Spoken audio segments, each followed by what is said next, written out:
Have you ever wondered whether you should be going to the gym in the morning versus at night?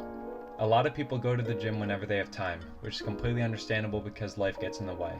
But recent studies have shown that there may be an ideal time to go to the gym, so stick around to the end of the video to find out which it is and why. Welcome back to another video. I'm Brendan Martinez. I'm currently getting my doctorate in physical therapy. And like I just mentioned, we're going to be going over some pros and cons of lifting in the morning versus at night, backed by science.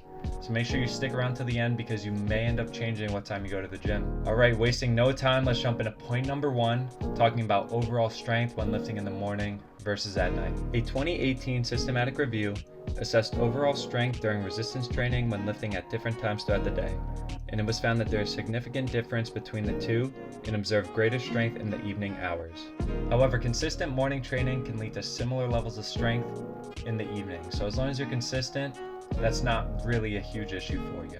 This article didn't specify why strength tends to be higher in the evening hours, but a few things that I could think of is you tend to be well hydrated when you're lifting in the evening, you tend to have eaten multiple meals so you have the nutrients to fuel your exercise, and lastly, you tend to be more alert. So this is a factor to consider when determining whether to go to the gym in the morning versus at night. Alright, point number two, let's talk about hormonal levels. As I'm sure you all know, hormones fluctuate throughout the day, and some hormones are higher in the morning versus lower in the evening, and vice versa. The two main hormones that we're going to be talking about are cortisol and testosterone. Cortisol is a catabolic hormone, which, just to keep it very brief and simple, essentially it's a muscle depleting hormone. Contrarily, testosterone is an anabolic hormone, which means that it is muscle building. So now that we know what these two hormones do, let's talk about when the levels are highest and lowest. Several studies have found that cortisol levels tend to be highest in the morning and then they steadily decline throughout the day. And because these two have an inverse effect, testosterone tends to be lowest in the morning and steadily increase throughout the day. Because of this, the best testosterone-cortisol relationship or ratio tends to be in the afternoon. So this is another factor to consider when deciding whether you want to go to the gym in the morning versus at night. I also just want to preface that just because the testosterone and cortisol level is worse in the morning doesn't mean that it's impossible to build weight. And alternatively, just because a ratio is better in the afternoon doesn't mean you're going to turn into the next Arnold Schwarzenegger if you put in little work. This ratio is just an added benefit and something to keep in mind because it may slightly influence how you're building muscle and what your performance may be. If you're enjoying this video so far, be sure to leave a like and subscribe for more, and drop a comment down below on what videos you want to see next. Okay, for point number three, let's talk about effects after you exercise. So several studies have found that lifting in the morning leads to improved focus in the afternoon and throughout the rest of the day. In a 2019 study, participants who regularly exercised in the morning had better cognition throughout the rest of the day compared to those who exercised following their workday. Exercising in the morning increases your serum BDNF levels. BDNF stands for brain-derived neurotrophic growth factor. Those are a lot of words, a lot of big words, and I'm going to make it very easy to understand really quick. Basically, BDNF is essential for neuronal pathways and also helps with cognition. So you can imagine why the people that exercised in the morning had better cognition throughout the rest of the day. So if your goal for going to the gym is just overall fitness, but you feel mentally groggy kind of throughout the day, try going to the gym in the morning because, like I mentioned, it's going to increase your serum BDNF levels, which will lead to better cognition throughout the rest of the day. Alright, last but not least is point number four, which is weight loss. And this is a huge topic in the fitness industry, but studies have shown that there may be an ideal time to go to the gym if your goal is weight loss. Now this was a topic that was new to me, and I found this when looking through multiple articles between the benefits of lifting in the morning and at night. So a study in 2019 by the International Journal of Obesity put this theory to the test.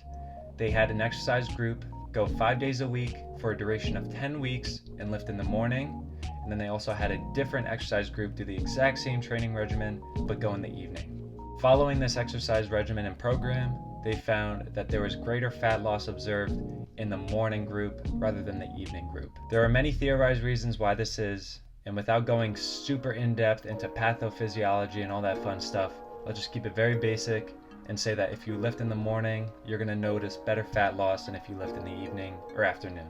Now once again, not everyone's goal is fat loss. Some people go for strength, endurance, overall fitness, but if your goal is fat loss, then there's something to consider. when you choose what time you go to the gym. So now let's go over some general pros and cons of each. So if you lift in the morning, you're gonna notice better cognition and memory throughout the rest of the day. It may be easier to get yourself on a routine and stay consistent, and also it's easier to burn fat in the morning versus at night. Some cons about going to the gym in the morning is it may be harder to find a workout buddy or partner to keep you accountable and consistent, and you also may be stiffer in the morning just because you're laying down for 7 or 8 hours, so it may take a little longer just to get you going. Alternatively, some pros about going to the gym in the evening is that you have a better cortisol to testosterone ratio, like I mentioned earlier, and that can lead to better gains in the gym. You can use it as a stress relief because life gets crazy and busy, and going to the gym in the evening can be just what you need mentally along with physically to kind of de-stress throughout the day. And also we tend to have a higher body temperature in the evening, which can lead to better movement and better force production in the gym overall. And some cons about going to the gym in the evening is that a lot of people tend to take caffeine with their workout, which can mess up your sleep schedule, which can have a whole sequela of events down the line. I'm not going to cover that in this video, but that's something to keep in mind. And also, gyms tend to be extremely busy in the evening. A lot of people go after work, and that can interfere with your exercise program, your routine, and your consistency. So these are some other things that you can keep in mind as well. Now that we've gone over what the research has found, we know that there's many pros and cons to both of these. But ultimately, as long as you're consistent and realistically whatever time works best for you, it should be the time that you go to the gym. Now you may want to change what time you go depending on what your goal is, like I've mentioned in this video, but ultimately as long as you're consistent, you're going to see the most results. Rather than you go to the gym in the morning because your goal is fat loss, but you're only going one time a week. So drop a comment down below on what time you go to the gym and why, because I'm very curious if your reasoning may be any of the reasons I listed in this video. Thank you so much for watching. If you enjoyed today's video, be sure to subscribe and leave a like for more. And also drop a comment down below on what videos you want to see next. Other than that, I'll see you in the next video.